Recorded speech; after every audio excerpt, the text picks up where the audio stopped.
Today, the Reserve Bank cut the official cash rate by 50 basis points, taking it from 4.25% to 3.75%. That was very much in line with market consensus.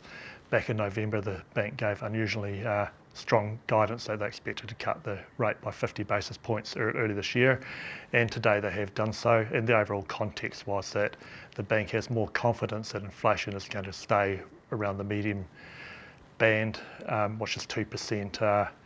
And that gives them confidence to cut the cash rate at a faster rate through 2025, and the projections show them holding it low right through to March 28 at this stage. It was a dovish outcome today. The Reserve Bank has moved closer to market pricing, so they are going to be cutting rates faster in 2025 than what previously forecast. So what they've forecast in their track and published statements is 2 25 basis point rate cuts over the next 2 meetings.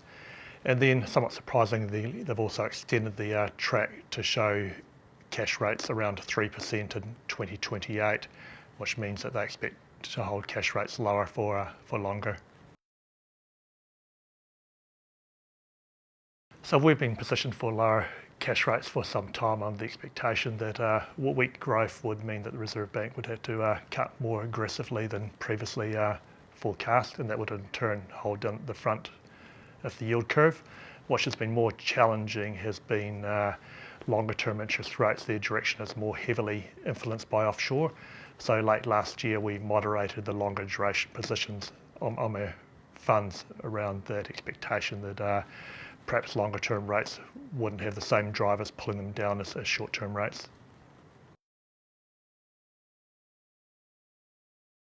The reaction has been relatively muted. The New Zealand dollar is a little bit weaker and interest rates are a little bit lower as well. In terms of surprises, the recent data has been relatively mixed. The big change, of course, is that the Reserve Bank is cutting interest rates a little bit faster than previously expected, but also the heavy lifting in terms of reinvigorating the economy really relies on monetary policy alone, with the government relatively fiscally constrained in their ability to stimulate the economy. Mortgage rates have been stuck around 5.5% for some time now. In the last couple of weeks, you've seen Westpac come through for a 3-year special at 4.99. As of yet, none of the other majors have moved to match that.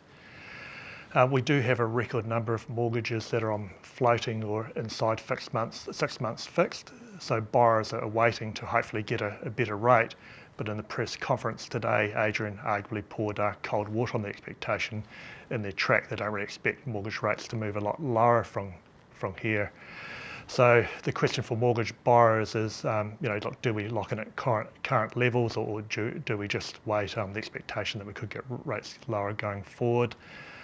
With the OCR forecast to be 3.1% in 2028, maybe lower rates for longer, we'll see a slight improvement, but would be surprised if mortgage rates go much lower than 4.5% headline levels.